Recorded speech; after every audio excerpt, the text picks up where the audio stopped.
ciego completo, ¿esta vista es derecha o izquierda? ¿Quién dice izquierda? ¿Nadie? Ya, perfecto, de vista derecha. Derecha, ¿cierto? Para acá se supone que sería caudal porque ahí está la base del ciego y acá está el vértice, entonces para acá es craneal. ¿Sí? La primera parte, bueno, esto es la primera parte del intestino grueso. Grueso. De hecho aquí dice, algo dice ahí. No sé, yo lo leo acá, pero ustedes no lo ven. A ver. No, sí.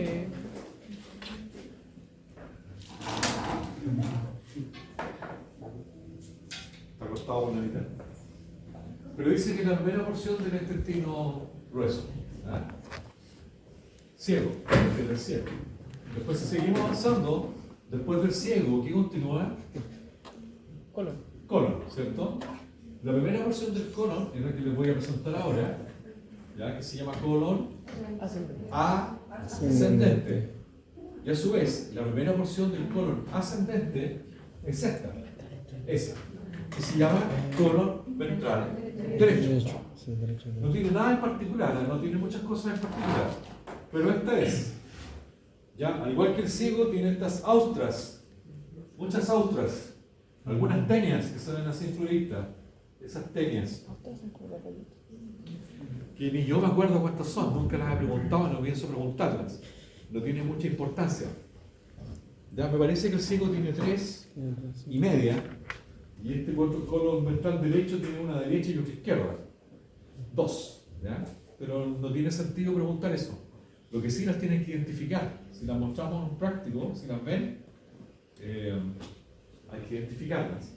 Y también tiene algunas autas. Por lo tanto, aquí, a esta altura, aquí debería estar la flexura. ¿Cómo se llama eso? Flexura external. Si yo lo muevo esto, a ver, así, ahí, ahí. Esta flexura, la que está acá abajo, ahí la vamos a indicar, esa sería la flexura external.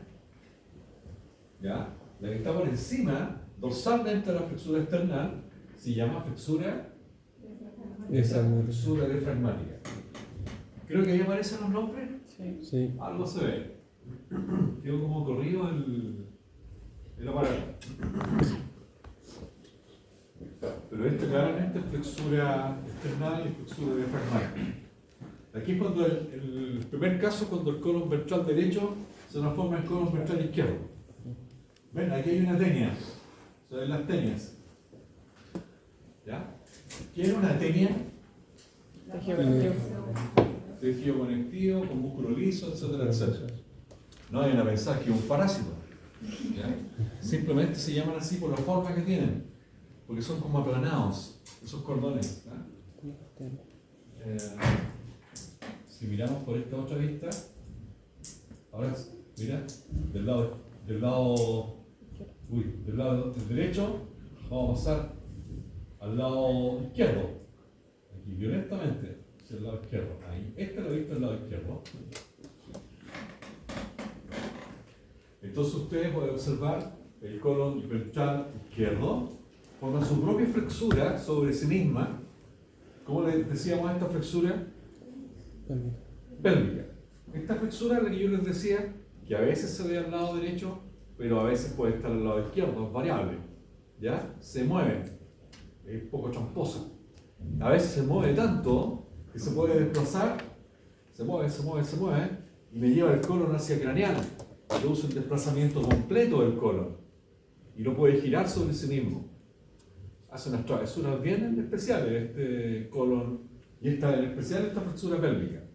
¿Eso que se gira no puede ocasionar el trabajo? Claro, por supuesto. Por ejemplo, en los caninos ocurre que ¿cómo se llama? Pólvulos. Ese. Sí, también pueden ocurrir pólvulos, ¿cierto? Pueden ocurrir herniaciones, pueden ocurrir intususcepciones, pueden ocurrir, esto se puede timpanizar como en la cirugía que les mostré en clase. ¿Ya? Este es el colon dorsal izquierdo, que ya pierde un poco las austras, forma la flexura diafragmática y después viene el paro, Constanza. ¿cierto? El colon dorsal derecho. Ahí está el pato. Miren, si tiene forma de pato. Sí. Ahí. Ese. Ese que está ahí. Ese es el colon dorsal derecho que yo les explicaba, que es el que da más dolores de cabeza. Pero si alguno de ustedes se dedica a los equinos en el futuro, ese es complicado. Además que es difícil de observar porque está como bien profundo. Yo diría que ocupa el mesogastrio dorsal derecho, una pequeña parte del epigastrio, a esta altura, derecho, pero el resto del mesogastrio dorsal. Los caballos no se trocalizan. Lo puedo inyectar acá un tubo y trocalizar porque lo mato. ¿Ya? Y le regalo gratuitamente la septicemia. A pesar de eso hay gente que lo hace igual. ¿Ya? No es como lo hace. Lo más seguro es una cirugía, sobre todo si hay torsiones, módulos, etc. Eso respecto del colon ascendente.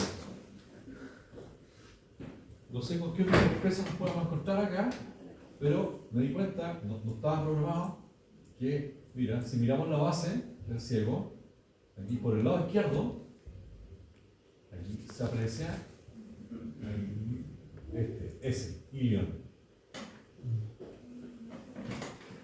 Para que se acuerden que el ilio llega por la izquierda de la base.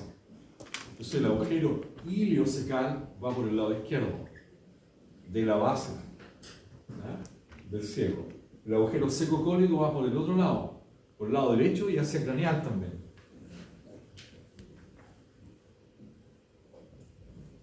Eso es parte del Y1. Ahora es un colon descendente.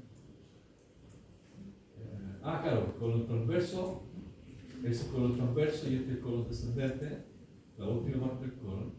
Pero por el lado derecho, el ciego, aquí, en ese punto, debería estar el agujero secocólico.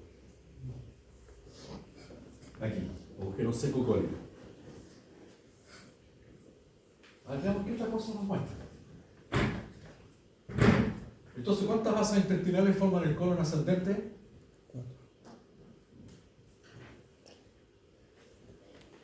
Del equino, ¿cuántas asas intestinales forman el colon ascendente? Serían 4. 2 derechas y 2 izquierdas. ¿Ya? Y entre medio de ellas aparecen estas 3 flexuras que ustedes deberían conocer. ¿Cuántos sacos tenía el rumen de la vaca? 5. 5. Lamentablemente no veo vaca aquí en el formato del.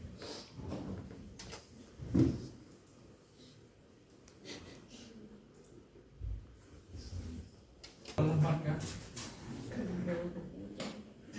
los landmarks ahí bien detallado. Esta es la flexura pélvica. Colon ventral izquierdo, colon dorsal izquierdo. ¿Este quién es? Vaso. ¿Se acuerdan que se les mostré en clase un vaso que parecía, estaba así? Por la intoxicación con fenobarbital. Sí.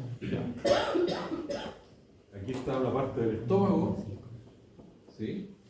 Y probablemente este sería el lado izquierdo del hígado.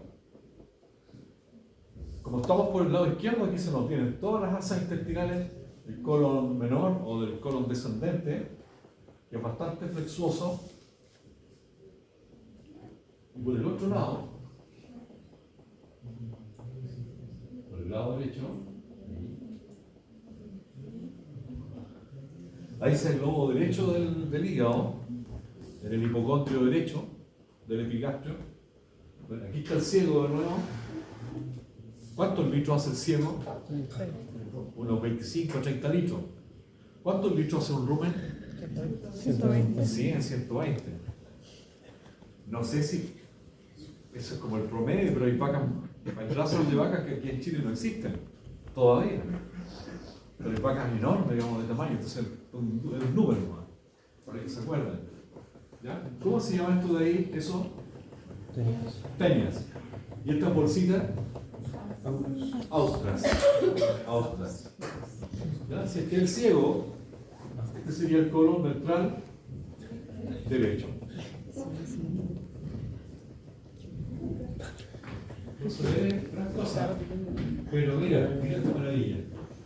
Si lo miramos por acá, lo damos vuelta y miramos por ventral, ahí, ¿quién aparece justo en el centro, en el plano medio sagital? El ciego. Ahora es medio sagital. Va ventral al epigastrio, ventral al mesogastrio. Estas son las austras. Entonces, una ecografía del ciego es más o menos compleja en el vino, porque tiene distintas posiciones. ¿Ya? Ocupa una parte del, como les digo, está en el epigastrio, la otra en el mesogastrio, y la mayor parte lo hace en el hipogastrio.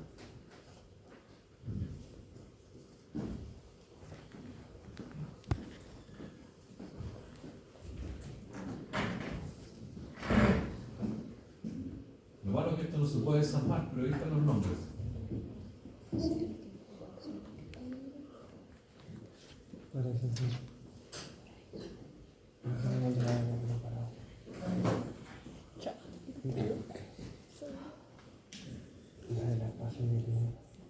¿O sí?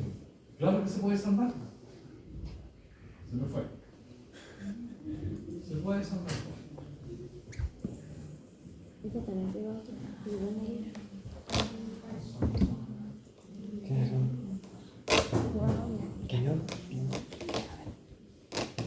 Ahí está, ahí sí.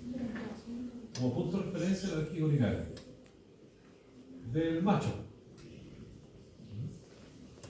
Acuérdense, si esa es la vejiga urinaria, en el macho la uretra puede ser intrapélvica y después la uretra puede ser peniana. Entonces hay dos porciones para la uretra. ¿Ya? ¿Cuántas uretras existen? Una sola. La uretra es una sola, pero tiene dos porciones. Incluso hay colegas que hablan de una tercera porción, de la porción prostática, por ahí donde se ubica la próstata. Después nos muestra la columna del glande. Este es el glande. ¿Ya? Tiene una columna aquí como el cuello del glande. ¿Ya?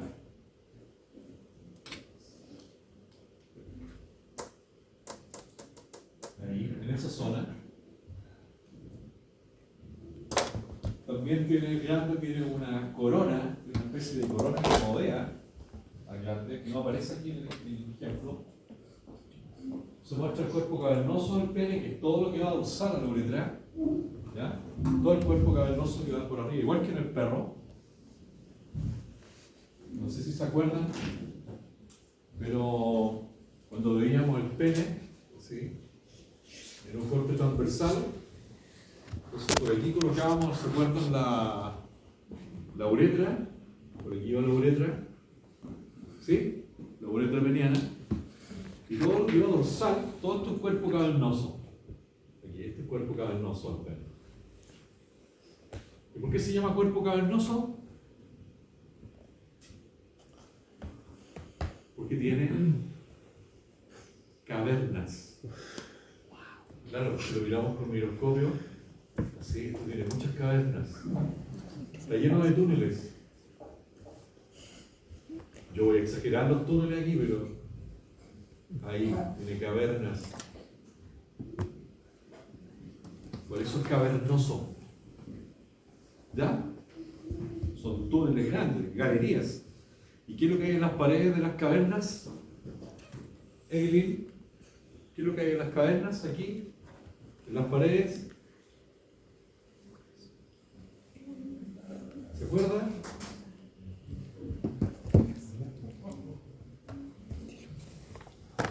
Hay unas pequeñas arterias que tienen forma de espiral, ¿ya? Que se llaman arterias helicíneas. ¿Ya? Se ven así como... Así. Son muchas. ¿Ya? Y cuando son estimuladas por el sistema nervioso simpático, estas se estiran y le inyectan sangre a la caverna. Así que finalmente el fenómeno de erección del pene es un fenómeno vascular. solamente el pene se puede erectar si esto se llena de sangre. Si estas cavernas se llenan de sangre, la erección es de buena calidad. Si no llega sangre, no hay erección. ¿Y eso quién lo determina? El corazón. Si el corazón está enfermo, no hay erección. Bueno, además la presión arterial, la resistencia periférica, la calidad de los vasos sanguíneos, etcétera, etcétera. ¿Ya? O sea, si es un potro que sale a trotar día por medio, quiere harto líquido, se acuesta temprano, etcétera, ni un problema. Pero si el potro es bueno para la piscola, sale a carretear los fines de semana, no va a funcionar. ¿Ya? Disculpen el ejemplo, pero así es. Aunque se bañe en Viagra, no va a pasar nada, porque depende de la función vascular. ¿Ya? Eso. Entonces, esta es la uretra peniana. Por otro lado, el tejido eréctil que rodea la uretra, ¿cómo se llama? El tejido eréctil que rodea la uretra, como tiene pequeños orificios, como pequeños poros, se llama cuerpo esponjoso. ¿Ya? Acompaña solo la uretra en esta zona. Después, cuando llegamos al glande, el glande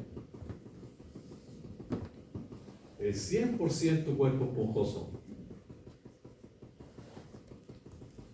Y nosotros decimos que en el perro, en el glande, ¿qué le pasaba al cuerpo cavernoso? Se transforma en hueso peniano. ¿Ya?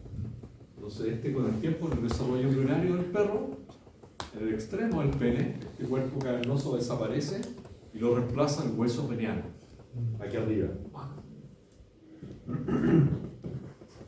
Así que básicamente el tejido eréctil en el pene son estos dos tejidos: cuerpo cavernoso, cuerpo esponjoso. ¿Cómo se llama esa? Helicinias. Arterias helicinias. ¿Ya? Que primero responden al sistema nervioso simpático, inyectan sangre y después actúa el parasimpático para mejorar el drenaje vascular. ¿Ya? Y empieza a facilitar el drenaje venoso. ¿Ya? Entonces el pene funciona con los dos sistemas, simpático y parasimpático. ¿Sí? Entonces, cuerpo cavernoso y cuerpo esponjoso. Este es el cavernoso, este de acá es el esponjoso. En un corte transversal del pene. ¿Ya? En el toro, el tejido conectivo fibroso que rodea el pene es muy grueso. De hecho, cuesta cortarlo con un cuchillo, no es llegar a cortar el pene. Es bien resistente el pene. ¿Ya? El toro tiene un tejido fibroso que lo rodea, ¿sí? Bien denso, bien compacto, duro, ¿ya? Que forma una túnica que se denomina túnica albuginea. Se llama túnica albuginea.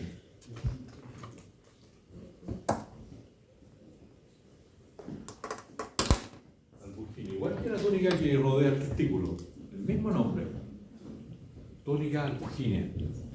Entonces la erección del pene del toro ya es poco probable que ocurra. ¿Por qué? Porque la periferia del pene es muy resistente, es muy firme. ¿Sí? ¿Entendieron?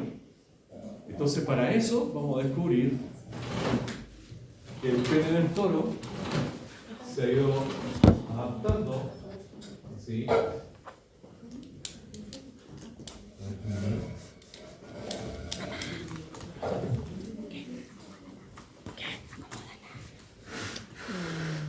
Y en la raíz del pene, cuando el pene se forma, encontramos esta flexura sigmoidea del pene. Tiene una gran flexura sigmoidea, tanto el toro como el berraco. toro y berraco. ¿Ya? Por si acaso se llama berraco, porque la gente en el campo le dice barraco. Todo el mundo le dice barraco al esposo de la chancha. ¿Ya? El barraco, el porcino no castrado. ¿Cómo se llama el porcino castrado? Chancho. Chancho. ¿Ya? El porcino castrado, sin testículos, chancho. ¿Ya? El porcino entero, con los testículos, reproductor, ¿cómo se llama? Berraco.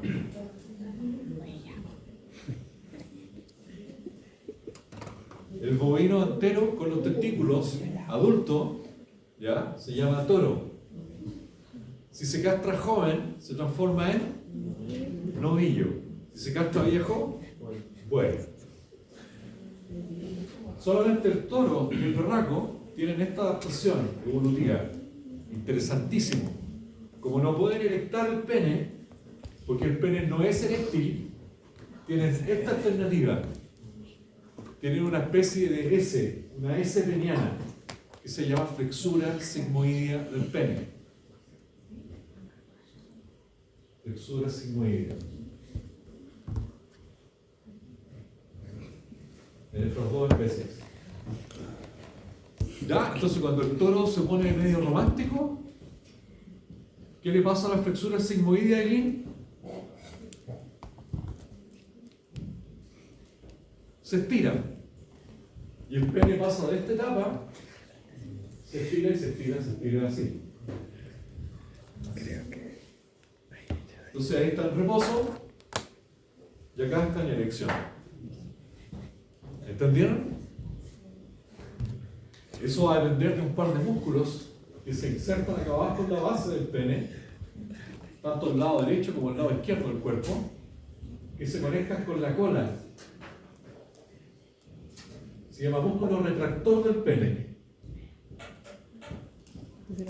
Entonces, después del coito, después de la monta, el músculo se contrae, ¿ya? Y se forma la S. Entonces, ese es el pene en reposo. ¿Me entendieron o no? Está en reposo. El pene está en reposo. No está durmiendo el toro. Está en reposo el pene. ¿Ya? El toro está distraído, está pensando en otra cosa. PlayStation, viendo la tele, en otra cosa. ¿Ya? Cata. Cata, ¿cierto? Cata. ¿Sí? No. Isidora. No. Flo. Jocelyn. Entonces, ¿qué pasa cuando el pene del toro se erecta? ¿Qué le pasa a la S peniana? ¿Túnica vaginal parental? Se estira. Se estira bastante. ¿Ya? Entonces, Jocelyn, ¿qué le tiene que pasar al músculo retractor del pene?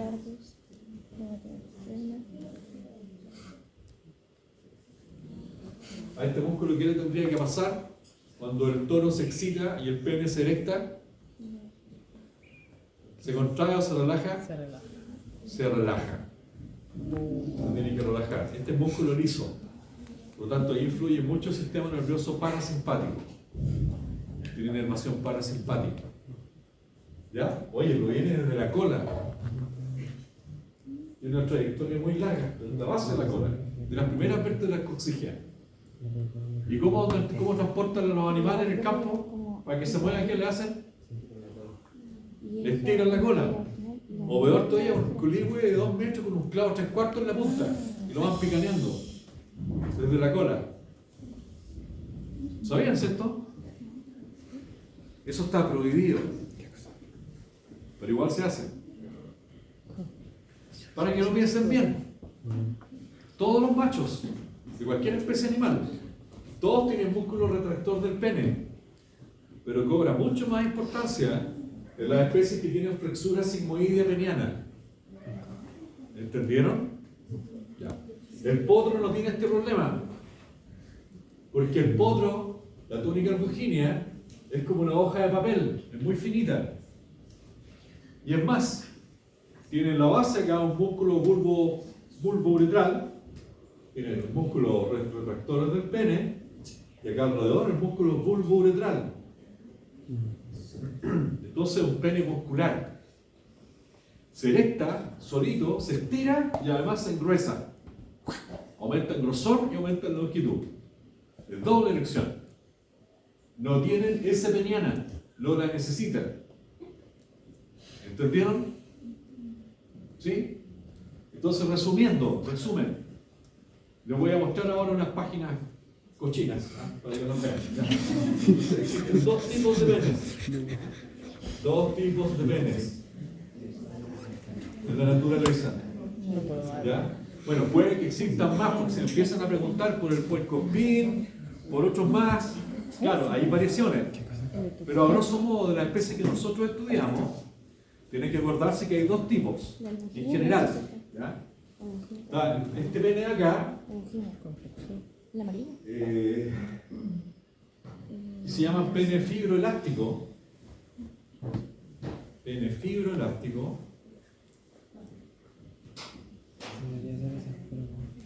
Como el caso del toro, el berraco,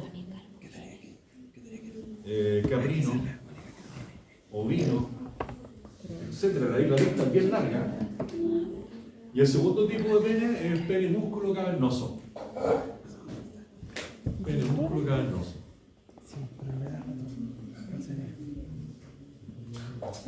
¿Ya?